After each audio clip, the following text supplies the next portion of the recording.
Baik, selamat pagi Bapak Ibu. Senang sekali saya bisa bertemu dengan Bapak Ibu, para wajib pajak dari KPP Pratama Jakarta Taman Sari. Di kelas pajak kali ini kita akan membahas tentang proses pelaporan SPT tahunan orang pribadi, khususnya bagi wajib pajak non-karyawan atau UMKM. Perkenalkan, nama saya Iqbal dari tenaga penyuluh dari KPP Pratama Jakarta Taman Sari.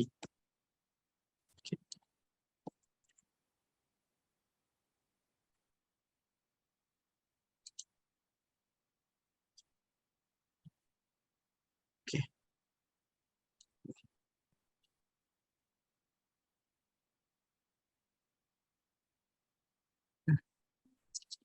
Bapak Ibu, seperti yang kita ketahui, untuk kewajiban perpajakan orang pribadi itu diantaranya adalah melaporkan SPT.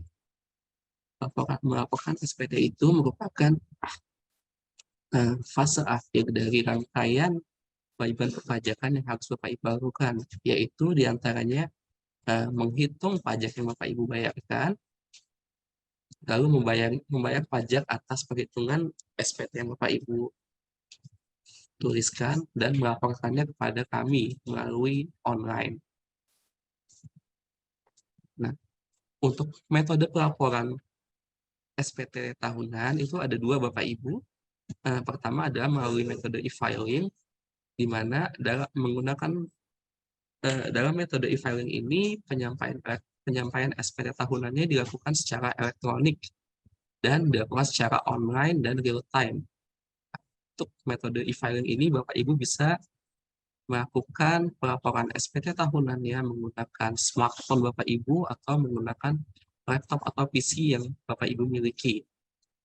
Sementara untuk e-form atau formulir SPT elektronik adalah penyampaian SPT tahunan secara elektronik yang pengisiannya dapat dilakukan secara offline dengan menggunakan formulir SPT elektronik berbentuk PDF. Nah, kalau tadi kita menjelaskan tentang metode pengisiannya, di sini ada jenis formulirnya, Bapak Ibu. Untuk jenis formulir SPT tahunan ada 4, yaitu formulir 1770, 1770S, 1770SS, dan 1771. Nah, masing-masing formulir ini diperuntukkan untuk jenis wajib pajak yang berbeda ya Bapak Ibu. Untuk formulir 1770 ini ditujukan untuk wajib pajak yang melakukan usaha atau pekerjaan bebas. Dan metode pengisiannya hanya bisa menggunakan aplikasi formulir SPT elektronik, yaitu e-form. Sementara untuk 1770S dan 1770SS itu ditujukan kepada wajib pajak orang pribadi yang bekerja dan menerima bukti potong dari perusahaan tempatnya bekerja. Untuk formulir 1770S dan 1770SS ini dapat menggunakan e-filing atau juga dapat menggunakan e-form. Sementara untuk formulir 1771 ini diperuntukkan untuk wajib pajak badan dan metode pengisiannya hanya menggunakan e-form.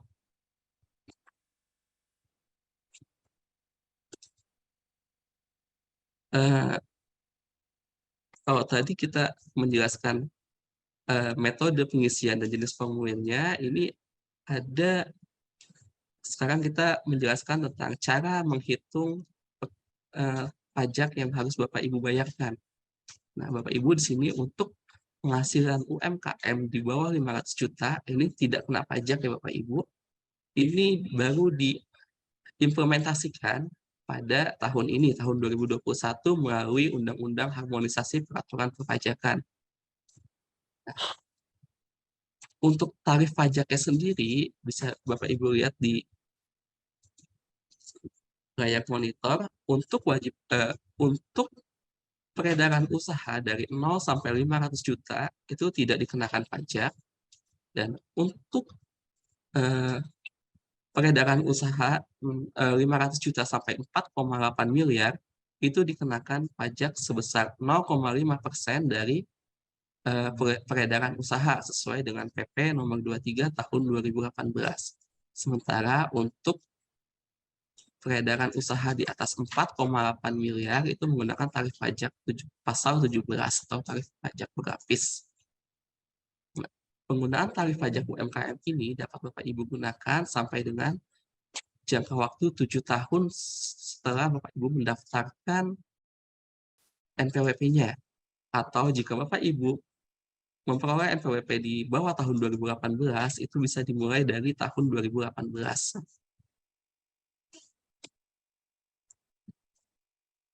Nah, ini untuk ilustrasi perhitungan daftar peredaran bruto selama tahun pajak, Bapak Ibu bisa lihat di monitor.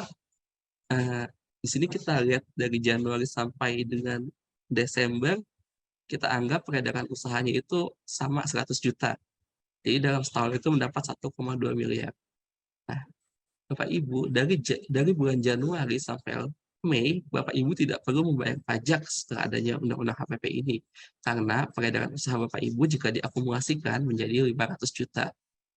Nah, di bulan Juni sampai Desember, Bapak Ibu baru diwajibkan membayar pajak sebesar 0,5% dari peredaran usaha yang Bapak Ibu peroleh.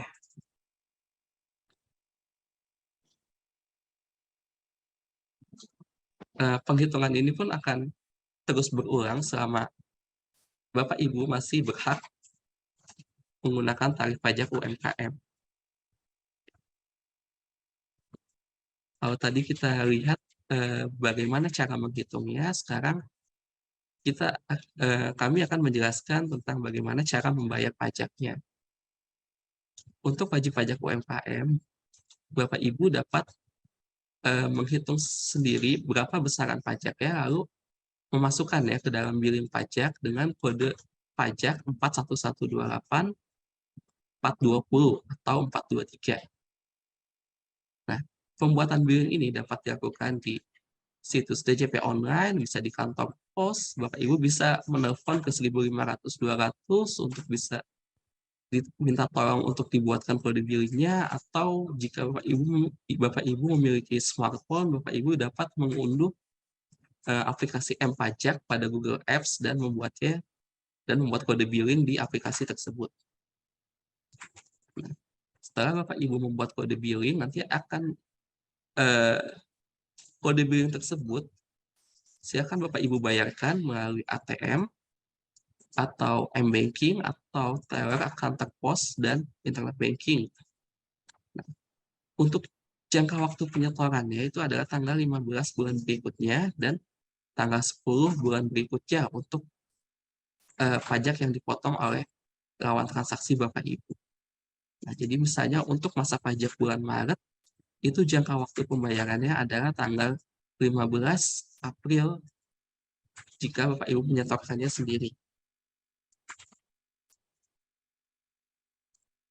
Nah, setelah kami menjelaskan tentang bagaimana tarif dan cara pembayarannya, kita akan masuk ke mekanisme pelaporan SPT tahunan bagi wajib pajak UMKM. Nah, beberapa hal yang perlu diperhatikan Bapak Ibu adalah pengisian daftar harta dan daftar kewajiban serta anggota keluarga. Kenapa pengisian daftar harta itu penting? Karena jika Bapak Ibu tidak mengisi jumlah kekayaan Bapak Ibu sesuai dengan yang Bapak Ibu miliki, dan di kemudian hari petugas kami mengetahui ada daftar kekayaan yang belum Bapak Ibu masukkan ke SPT tahunan, daftar kekayaan itu nanti akan dianggap sebagai penghasilan yang dapat dikenai pajaknya. Makanya sebisa mungkin pada saat mengisi daftar harta ini, isi sesuai dengan daftar kekayaan yang Bapak Ibu miliki.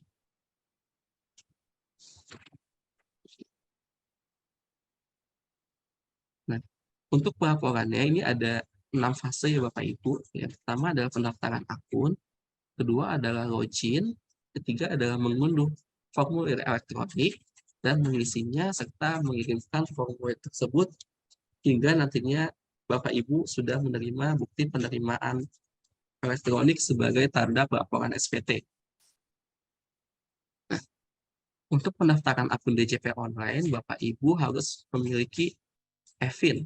EVIN itu semacam kode keamanan yang kami berikan kepada Bapak Ibu untuk mengakses akun DJP online.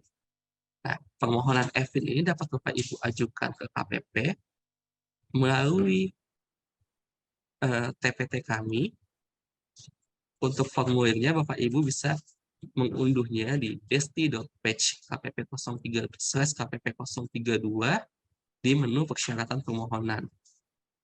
Nah, setelah Bapak Ibu mendapatkan EVIN dari kantor kami, langkah berikutnya adalah Bapak Ibu melakukan registrasi di akun DJP online.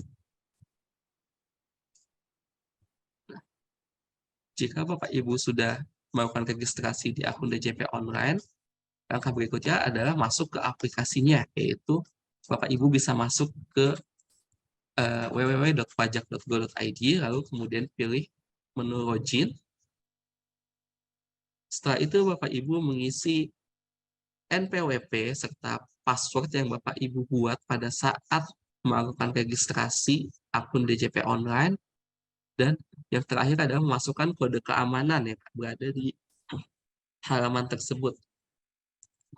Setelah itu Bapak Ibu silakan untuk login. Setelah berhasil login, Bapak Ibu akan masuk ke menu dashboard akun pajak.go.id. Nah, di sini Bapak Ibu silakan masuk atau memilih menu lapor, lalu pilih e-form untuk Bapak Ibu yang menjalankan usaha bebas atau tidak bekerja sebagai karyawan.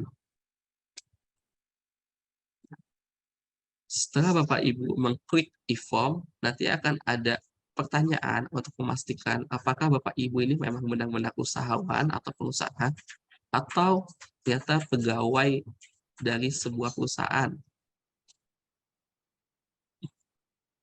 Nah, pada saat pertanyaan itu muncul, Bapak Ibu pilih ya saja, lalu nanti akan muncul tombol e-form SPT tahunan orang pribadi, formulir 1770. Setelah Bapak Ibu klik tombol tersebut, nanti Bapak Ibu akan diarahkan ke proses perekaman awal, yaitu memilih tahun pajak serta status SPT. Nah, untuk tahun pajak, Bapak Ibu jika memang belum melaporkan SPT tahunan 2021, silakan memilih tahun pajak 2021 dengan status SPT normal. Tapi untuk tahun depan, Bapak Ibu untuk tahun depan jika Bapak Ibu sudah melaporkan SPT tahun 2021, silakan pilih tahun pajak 2022 SPT normal. Lalu untuk media pengiriman tokennya, Bapak Ibu sesuaikan dengan keinginan Bapak Ibu. Jadi pengiriman token ini bisa dikirimkan melalui email yang terdaftar di DJP online atau nomor handphone Bapak Ibu.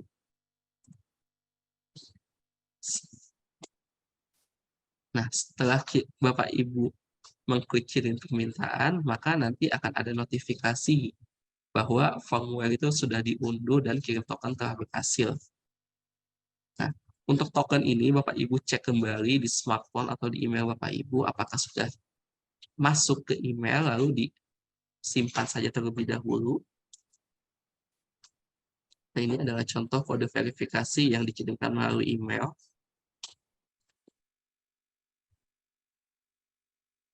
Nah, jadi tadi setelah kita mengunduh formulir 1770, Bapak Ibu dapat membuka formulir tersebut hanya menggunakan aplikasi Adobe Acrobat Reader. Nah, pada saat ingin membuat SPT, Bapak Ibu bisa cek di halaman DJP online-nya ada menu unduh Adobe PDF Reader. Atau jika memang tidak berhasil menemukannya, Bapak Ibu bisa mengecek di situs yang ada di monitor Bapak Ibu, yaitu ini url.com/adobe32kpp. Setelah kita sudah berhasil membuka aplikasi, setelah kita berhasil membuka formulir SPT tersebut melalui Adobe Reader, Bapak Ibu silakan mengisi formulir tersebut dimulai dari halaman terakhir atau lampiran terakhir, yaitu lampiran 4. Nah, untuk lampiran 4 ini, Bapak Ibu silakan memilih pencatatan untuk Bapak Ibu yang menggunakan penghitungan tarif pajak PPh final PP23. Lalu masukkan proses perekaman harta, terus kewajiban, serta lakukan proses perekaman anggota keluarga. Setelah proses tersebut selesai, Bapak Ibu silakan masuk ke lampiran 3.1770 untuk mengisi penghasilan yang dikenakan pajak final atau bersifat final. Nah, Bapak Ibu, jika memang ada penghasilan ini, silakan diisi sesuai dengan jumlah penghasilannya serta PPh terutangnya. Dan untuk Bapak Ibu yang menggunakan tarif PP23 atau yang 0,5% dari peredaran usaha, Bapak Ibu bisa men-checklist di PP 4623 di nomor 16 bagian A, itu PP 46/23, untuk mengaktifkan data pembayaran PPh finalnya. Nanti setelah Bapak Ibu men-checklist itu, akan muncul menu PP 4623 di pojok kanan atas. Nah, setelah Bapak Ibu checklist, Bapak Ibu klik tombol PP 4623 ini, dan Bapak Ibu akan diarahkan untuk mengisi jumlah peredaran bruto sesuai masa pajak dan NPWP yang Bapak Ibu terima dan miliki. Untuk itu silakan Bapak Ibu isi masa pajak dan peredaran brutonya. Untuk jumlah PPh finalnya nanti akan diakumulasikan sesuai dengan peredaran bruto yang Bapak Ibu isi. Setelah itu, Bapak Ibu di pojok kanan bawah itu ada tombol pindahkan nilai omset ke lampiran 3 SPT. Nah, itu Bapak Ibu checklist, lalu Bapak Ibu klik selanjutnya. Nah, setelah Bapak Ibu klik selanjutnya, ini Bapak Ibu akan diarahkan ke lampiran 2, 1770. Untuk lampiran 2 ini adalah daftar pemotongan PPh yang dipotong oleh pihak lain atau dibayar oleh pihak lain. Nah, jika Bapak Ibu memiliki data pemotongan ini yang dibuktikan dengan bukti potong yang Bapak Ibu miliki, silakan masukkan data pada bukti potong tersebut ke lampiran 2 formulir 1770 ini. Lalu Bapak Ibu klik selanjutnya.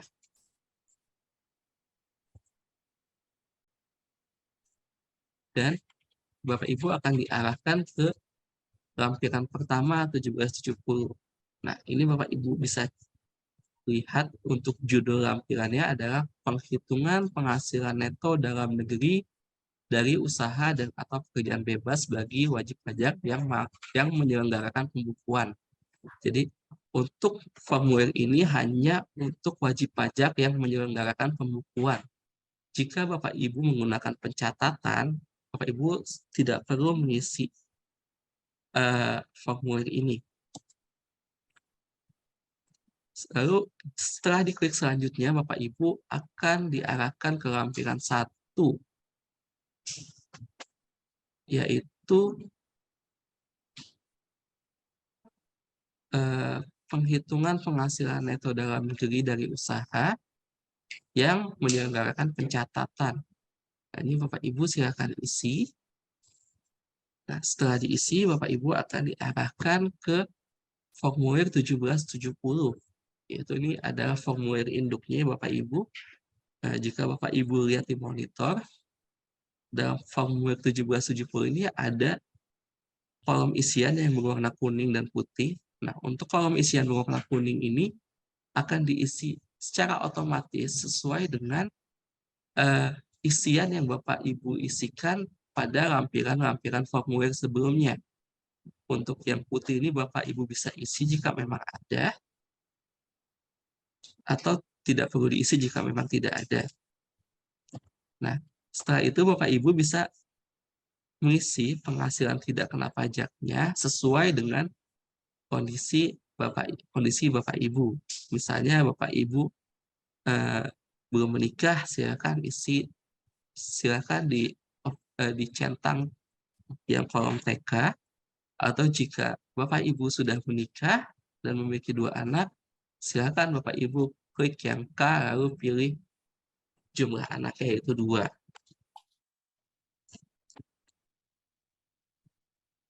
Nah, setelah itu Bapak Ibu silakan dicek kembali apakah ada PPh yang kurang dibayar atau tidak. Jika memang sudah tidak ada PPh yang kurang dibayar, Bapak Ibu silakan mengisi tanggal pelaporan SPT-nya, yaitu kolom yang berwarna merah. Nah, jika Bapak Ibu sudah mengisi kolom tersebut, silakan Bapak Ibu klik submit untuk masuk ke formulir unggah lampiran. Lampiran yang Bapak Ibu wajib unggah adalah lampiran scanan hasil rekapitulasi peredaran usaha dan pembayaran PPh final yang telah ditandatangani oleh Bapak Ibu. Selebihnya Bapak Ibu silakan jika memang ada dokumen-dokumen lain yang perlu Bapak Ibu unggah seperti bukti potong misalnya, silakan unggah juga di formulir ini, lalu masukkan kode verifikasi. Kode verifikasi yang Bapak Ibu terima melalui email atau smartphone Bapak Ibu.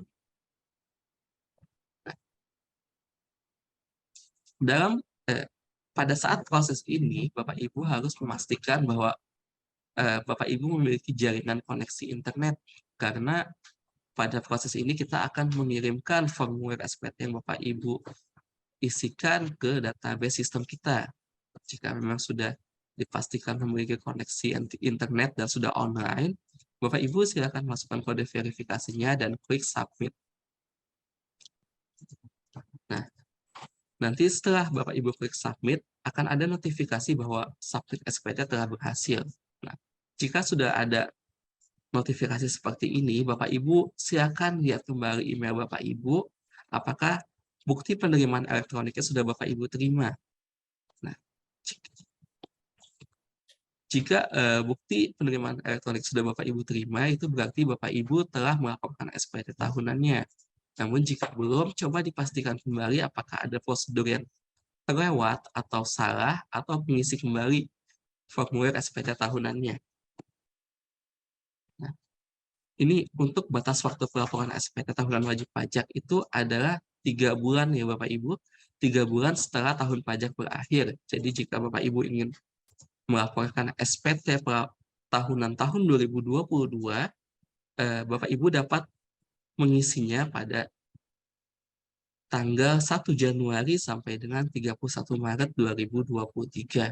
Karena jika Bapak Ibu melewati tanggal tersebut atau setelah tanggal tersebut masih belum mengirim SPT tahunan, maka nantinya akan ada denda